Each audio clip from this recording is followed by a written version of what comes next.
Did you know Bonfire Night marks the 1605 gunpowder plot to blow up Parliament and King James I?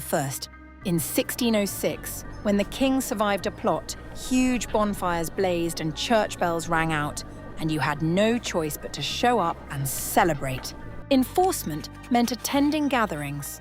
Some UK areas fined non-participants, making it a legal civic duty.